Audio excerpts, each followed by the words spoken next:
शेंगा येत आहे.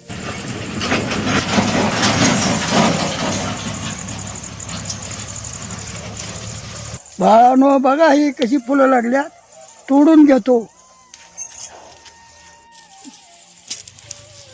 सफेद फुलं तोडून आलो, ही लाल फुलं तोडून घेतो. हे लाल की तोडतो.